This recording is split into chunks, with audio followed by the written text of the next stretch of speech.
Well, greetings, everyone. I'm so glad that you could join us for our second in the series on Charles Fillmore's wonderful book, Keep a True Lent. This is part two, and last week we took a little break from this series so that we could celebrate St. Patrick's Day, and that is an old Irish custom. Whenever St. Patrick's Day falls in Lent, all the Irishmen took a day off from their fasting and Lenten practices. So we did that, and I love St. Patrick. I love doing that talk, and now we are back to Lent. Now, if you have some uncomfortable feelings about Lent, just put those aside because the real meaning of Lent, according to the Latin uh, from which we get so many of our Christian terminologies, Lent just means spring. So this is a time for renewal and a blossoming of our faith. And of course, Lent was meant to be a preparation for the season of Easter. We're going to play a game called What is the Phrase? I'm going to be talking all about a particular phrase and not telling you what that phrase is.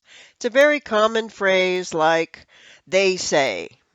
They say breakfast is the best meal of the day, so and so forth. For heaven's sake is a common phrase. I'm not sure what that means. Um, Seeing with new eyes is a common phrase, which means looking at things in a new way, which is what I hope to accomplish today. This common phrase that I will, in a few minutes, tell you what the phrase is, will have new meaning for you. I myself am going to be seeing with new eyes, literally, because I'm going to have cataract surgery on Thursday. Prayers and are requested, and I will be seeing myself healed and whole, seeing with new eyes. So, back to what is the phrase? This is what the temple looked like in Jesus' day. The temple in Jerusalem, it would have been very impressive to everyone who visited. On the right-hand side, I have also a picture of the interior, which only the priests and I guess maybe the Levites would have seen. In the back of the main hall would have been this huge curtain called the temple veil, and behind that was the Holy of Holies. All around the world, ever since mankind established civilization, people have been building temples and cathedrals, and many of them are just absolutely stunning. On the left, I have examples of two modern, one inside and one outside. The upper left-hand corner is a modern cathedral, very, very sort of stark, but also awe-inspiring, filled with light. It's just, I'd love to visit that. I don't even know where that is. The one underneath that that looks like a spaceship, that is in Reykjavik, Iceland, a spectacular cathedral with a very modernistic architectural design. And then in the center in the upper right, we have some Asian temples, probably Hindu, I would guess. Absolutely magnificent, a feast for the eyes. And in the lower right-hand corner, an example of a European inner cathedral that absolutely lifts the eyes and lifts the mind up to heaven. Uh, Certainly a great experience to enter one of those great European cathedrals. But in my estimation, the organization, the group that gets the first prize for modern cathedrals or temples is the Mormons. Oh my gosh, they know how to build a temple. On the right-hand side, we have an example of the interior of one of the wonderful Mormon temples. They are just stunning, absolutely stunning. I'd love to visit every one of them. So, what if we put unlimited resources? I mean, just the whole world put unlimited resources into building the perfect temple. What do you think we could do if we had unlimited money? Just the financial considerations were totally taken care of no matter what we dreamed up. And we could use whatever materials we wanted. You know, when mankind first began to build temples, they were limited to stone and wood. And the ones with wood didn't even last until now because only the stone would last. But now, of course, today we have iron and composite materials. We have a lot more to work with today. And with unlimited financial resources, really we could really build a spectacular edifice. And of course, we would want artistic excellence. We would want the greatest artists of our time to be given free rein to uh, not only decorate, but the archaeolo the what's the word I want? The architects would be able to uh, create, their very finest works. And we could even include reproductions of the world's greatest. Heck, we could buy them all, buy uh, the Venus de Milo and the Victory and the David and all those. Just have them all right there in our cathedral because our temple would have unlimited finances. We could put anything in there we want. And we could make it as large as we want. We could make it as large as a football stadium. Heck, we could make it as big as 10-foot football stadiums if we had unlimited everything. And we could have the very best technology. We could have a sound system. We could have video systems. We could have moving parts. We could have the very best in lighting, the very best in climate control so that it was always, no matter how many people were in the cathedral, it would always be fresh with like an ocean breeze or like a rose garden.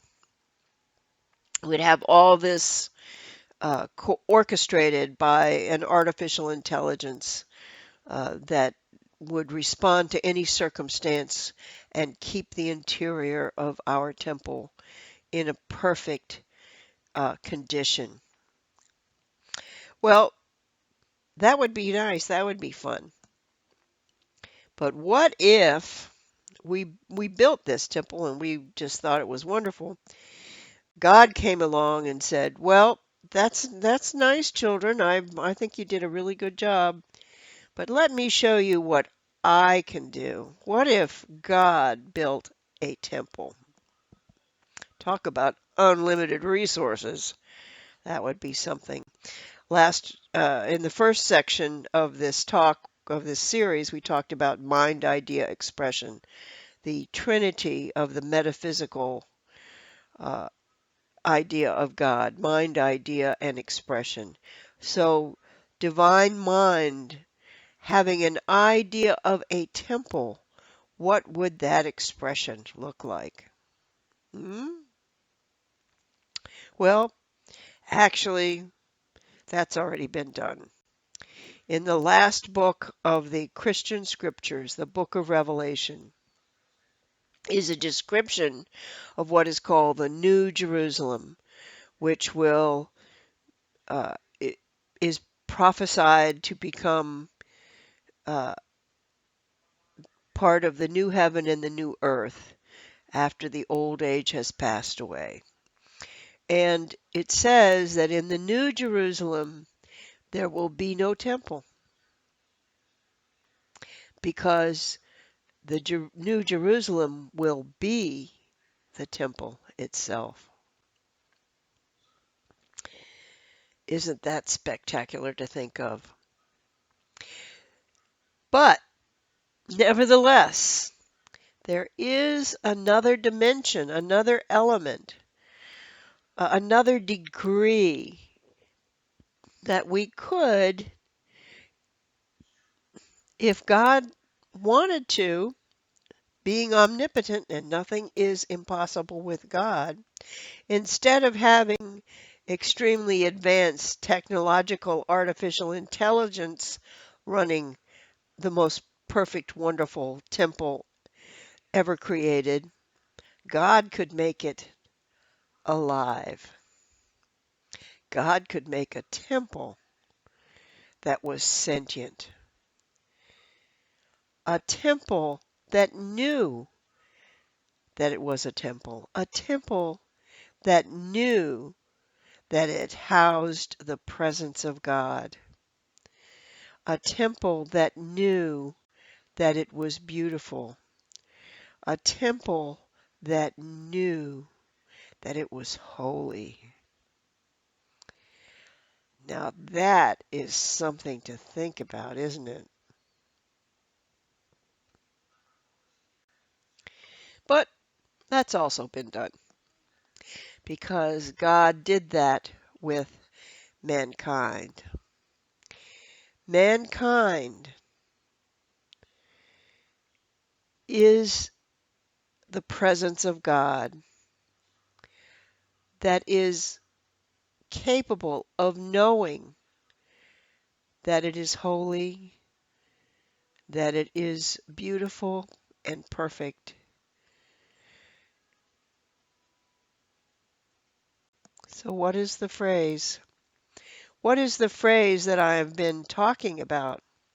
Well, I've been trying to help you see this phrase that you've heard so many times with new eyes.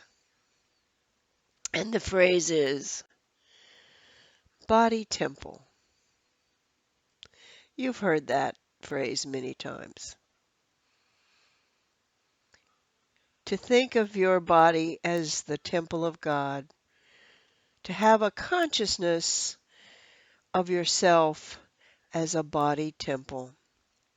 And truly, God really outdid himself when he created this temple.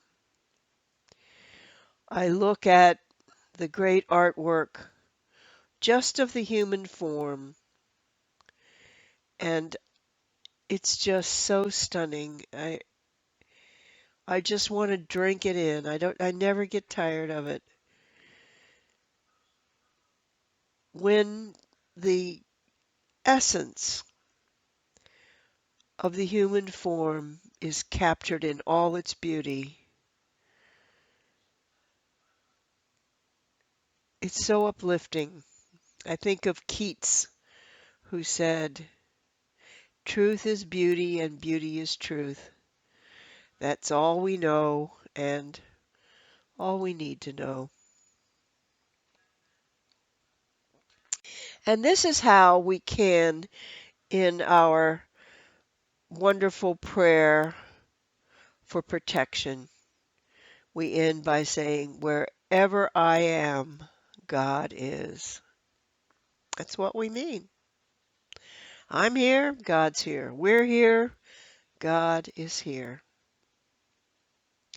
Now, I know that you may be thinking, well, that's all well and good. It's all, very theoretical and sort of artistic license and all of that. But the truth is that not everybody is beautiful. I mean, there are some people that you look at them and you think, body temple? I don't know. We all have issues about this. From the first time we realized that the mirror was our own reflection, to all the selfies we've taken that we've deleted. Oh, come on. If you've ever taken a selfie, I know that you've deleted selfies, that you took that picture and you said, oh no, I hope nobody ever sees this. Because we tend to define ourselves by the outside 2 centimeters of our skin. And we kind of do that with the inside too, don't we? What is your health image? Do you think of your body as being defective, diseased, decaying? How do you think of your body in general?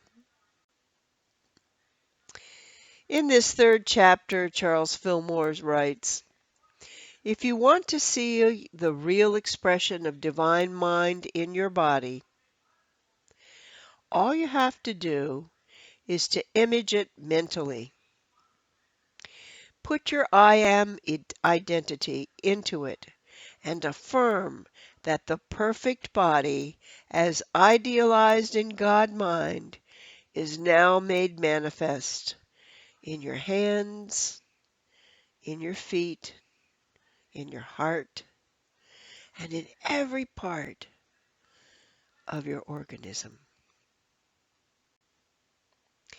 The same process that the divine mind used in creating us and in creating everything, because we are extensions of God, we have this ability. Our minds have ideas, and those ideas express in the physical world.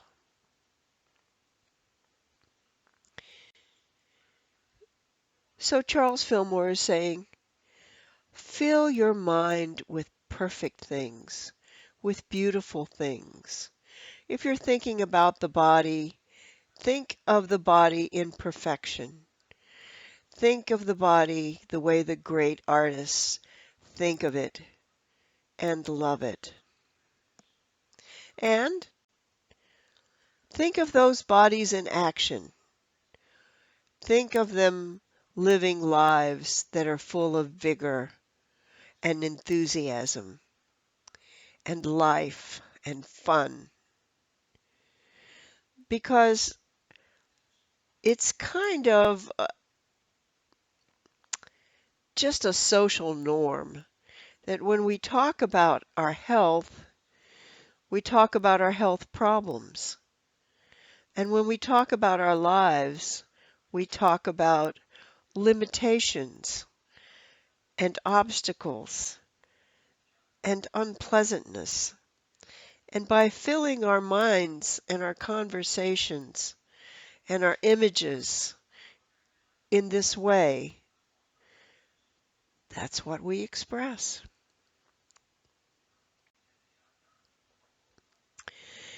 In metaphysical literature, the Christ is the idea of the perfect man in the divine mind. That God only created one Son, and that one Son is perfect in the mind of God. Having free will, we all express that perfection in varying degrees. But Jesus perfectly manifested the Christ idea, the idea of that God had in mind when he created human beings was perfectly expressed in Jesus' life. Now there are some wonderful affirmations that you can use instead of any thoughts other than health. And in my Sunday service, I'm passing out a list, but for the purposes of the recorded talk, I'm directing you to unity.org, and you just search for health, or you can just click on this link on health. And there's over 30 wonderful affirmations for health. And so, what I'm suggesting as guidelines for health consciousness, this is the unity way. You know, unity for the first 30 years of its existence, from the early uh, 1890s through the 1920s until the Great Depression hit. For the first 30 years, unity was devoted to healing and health. And that's why it grew, because our methods work. Our way of prayer and the way we change our consciousness causes healing and health. And then in the 1930s, the Depression hit, and Unity kind of turned the same processes that it had been using for health to prosperity. And then for the next 20 or 30 years, prosperity was the focus of our our prayer methods. And now I think uh, just my own observation is that now we are into peace of mind and higher consciousness. I think the world is ready for higher consciousness. And what we have been teaching for the past 100 years is higher consciousness. So, but getting back to health, here are some guidelines. During daily prayer time, envision and affirm a perfect body temple. See it in your mind's eye or have pictures. Matter of fact, it's a good idea to fill your life with beautiful images of the human body temple and people enjoying life. Affirm it, see it, and feel it. And if thoughts of sickness or old age occur, just dismiss them. Just brush them away like cobwebs and replace them with thoughts of health.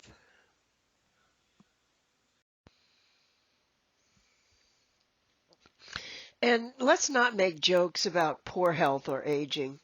I know that it's very tempting because it's very common for people to make, especially I enjoy making jokes about myself, but it does sort of celebrate poor health and aging, doesn't it? And just in general, don't discuss or communicate your health problems with others. You know, there are some people that if they're not talking about their health problems, they got nothing to say.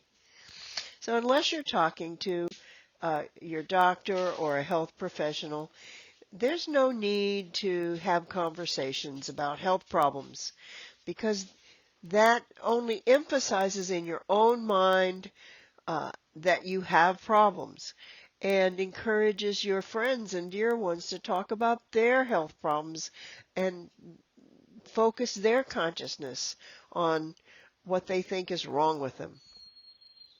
And finally, go within and ask Spirit to guide you to create a healthy lifestyle.